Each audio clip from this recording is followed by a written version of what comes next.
Shalom shalom, mpendwa msikilizaji wangu na mtazamaji wangu wa TV ya Vunja Ukimya. Ninayekuletea kipindi hichi ni mimi John Jeremiah Waziri, tume wa kanisa la Pentecost Presbyterian Central Mission of Africa, Rehema Ministry Church. Niko Tabata Barakuda. Namba zangu za simu ni 0741 40 54 85, 0741 40 54 85.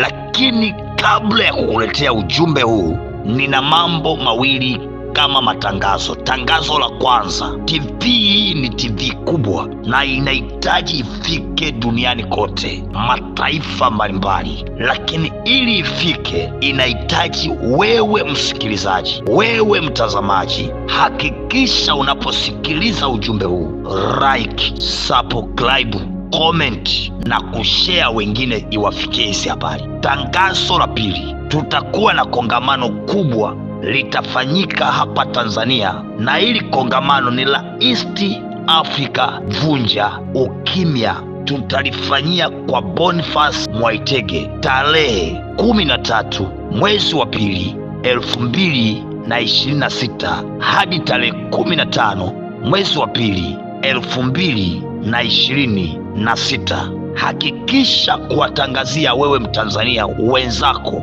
kwenye hiyo kongamano, usikose. Halitakuwa na kiingilio, itakuwa bure kabisa. Tutakuwa na wageni kutoka nchi mbalimbali: Kenya, China, Mozambique, Zambia, South Africa, maeneo mbalimbali, Marekani, Nigeria. Nchi mbalimbali zitatua ndani ya Tanzania kwa ajili ya hilo kongamano. Nataka nikuletee habari njema sahihi. Kichwa cha somo kinasema hivi: yasiyowezekana kwa wanadamu, kwa Mungu yanawezekana. Ufunuo sura ya 5 na mstari wa 2. Nikaona malaika mwenye nguvu akihubiri kwa sauti kuu, ni nani astahiliye kukifungua kitabu na kuzivunja mihuri zake? Mstari wa 3, Biblia inasema, wala hapakuwa na mtu mbinguni wala juu ya nchi wala chini ya nchi aliyeweza kukifungua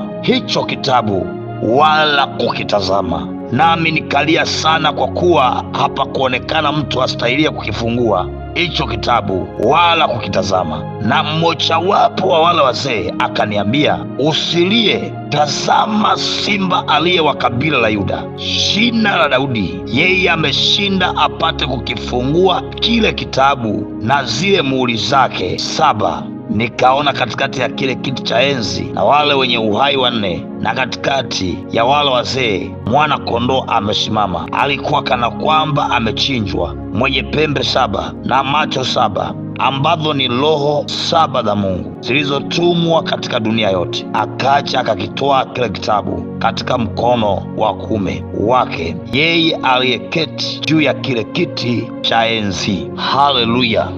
Mpendwa msikilizaji wangu, nimesema kichwa cha somo, yasiyowezekana kwa wanadamu, kwa Mungu inawezekana. Biblia inasema Yohana aliona kitabu kule juu mbinguni. Hichi kitabu kilikuwa kimefungwa, hichi kitabu kilihitaji kufunguliwa, lakini aliona pia kitabu kilichofungwa, lakini pia kuna mihuri zimefungwa na zenyewe zinahitaji kufunguliwa, kuvunjwa, zifunguliwe. Biblia inasema mbinguni, Yohana alipoangalia, hapakuonekana mtu wa kuweza kukifungua hicho kitabu. Malaika hakuweza, wale wazee 24 hakuna aliyeweza, wale wazee wenye uhai 4 hawakuweza, malaika kwa majina yao hawakuweza. Yohana akatazama duniani, ikiwezekana apate mtu wa kuweza kukifungua hicho kitabu, lakini alipotazama duniani, hapakuonekana mtu aliyeweza kukifungua. Hapakuonekana mtume, hapakuonekana nabii, hapakuonekana mchungaji, hapakuonekana wala mtu mwenye upako na sio na upako, mwenye uwezo wa kukifungua hicho kitabu na kuzivunja mihuri zake. Biblia yasema Yohana alipoona hivyo, na yeye pia hakuweza kukifungua, moyo wake ukapata shida, akaanza kulia. Naongea na mtu sahihi ambaye inawezekana uko unanisikiliza na unatazama, uko Zambia, uko South Africa, uko mahali popote pa bara la Afrika na nchi ya bara la Afrika. Inawezekana mliko jambo napitia na ni gumu, umeliona kwa macho yako, lakini hukuweza kulifanikisha mwenyewe, wala hakuna ndugu aliyeweza, wala hakuna jamaa yako aliyeweza, wala hakuna mchungaji nabii aliyeweza, wala hakuna mtume aliyeweza. Leo nimekuletea habari njema. Yohana alilia, hapakuonekana mtu aliyeweza kufungua.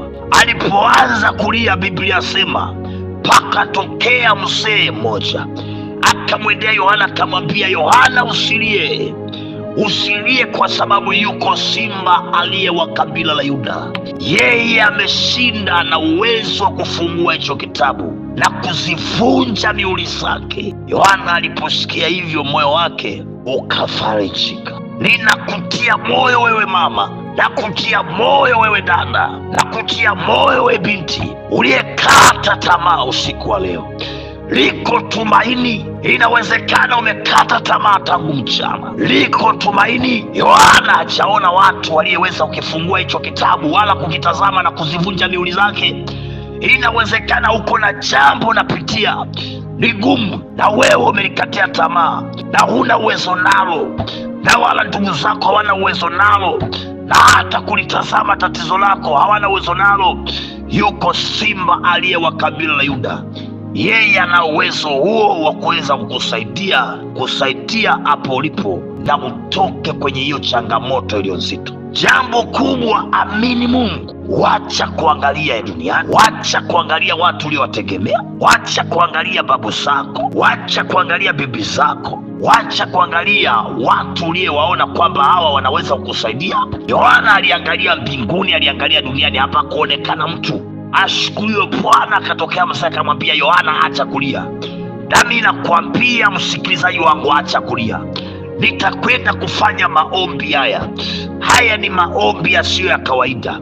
Nakwambia nitakapokwenda fanya maombi, kaa tayari. Ile ziki ulionayo unayopitia itatoweka, yale magonjwa yatatoweka, ile mapepo yatatoweka, yale majini yatatoweka. Rikopo shakataba. Yuko Bwana aliyenituma kwa ajili yako. Amenituma kukuhudumia wewe South Africa, amenituma kukuhudumia wewe Tanzania, amenituma kukuhudumia wewe Nigeria, amenituma kukuhudumia wewe Mkenya, amenituma kukuhudumia wewe Mganda. Amini, inawezekana katika jina la Yesu aliye hai. Acha kukata tamaa. Ukimwamini Kristo Yesu inawezekana. Nataka nikafanye maombi wakati huu. Wacha niombe.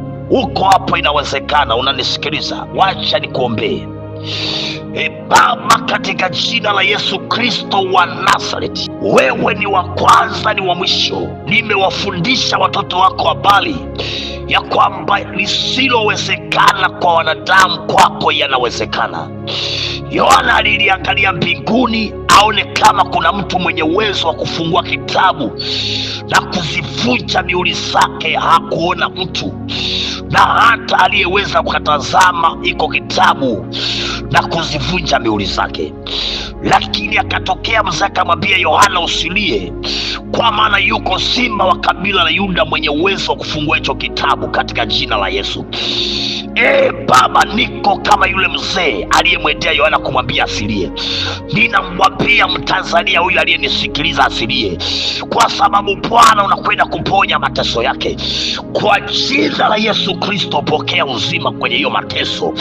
Hayo mapepo unapitia, hayo majini unapitia, hizo changamoto unapitia, by power by force, Pokea uzima, ushetani ukuachie, mashetani yakuachie, majini yakuachie, by fire, by force, in the mighty name of Jesus. Kwa jina la Yesu Kristo ninaachilia neema ya Bwana ishuke kwa maisha yako, ishuke kwa nyumba yako, in the name of Jesus Christ. Kwa jina la Yesu Kristo wa Nazareti ninapiga madhabahu za mashetani, madhabahu za giza, madhabahu za mapepo, madhabahu za majini zisifanye kazi kwa maisha yako. Bwana kutendee mema, Bwana kuvushe, Bwana kuponye. Hii maombi kaponye maisha yako, ukafanikiwe na utele kwa maisha yako, ukafanikiwe kwa ndoa yako, ukafanikiwe kwa biashara yako, ukafanikiwe kwa watoto wako, by power, by force. Bwana akakutendee mema katika jina la Yesu aliye hai. Nimeomba na kuamini Bwana amekwenda kukutendea sasa. Amini tu.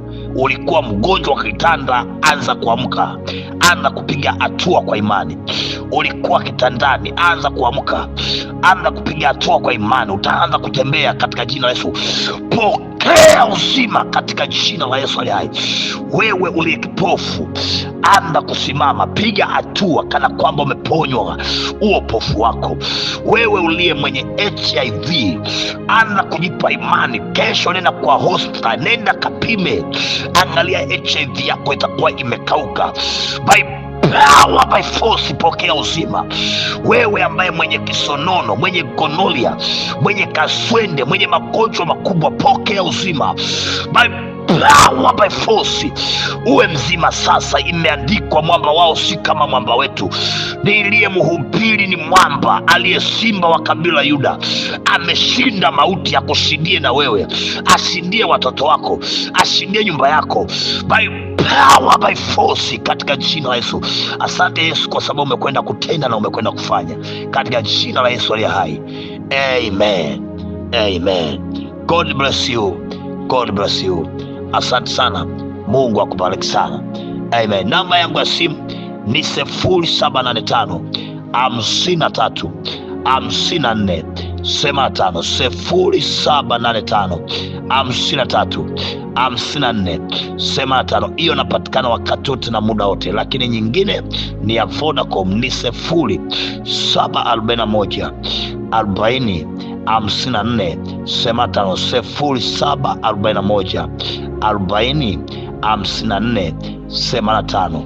Mungu akubariki. Naitwa Reverend John Jeremiah Waziri, ni mtume wa Yesu Kristo. Barikiwa sana na kutakia wakati mwema na siku njema. Amen.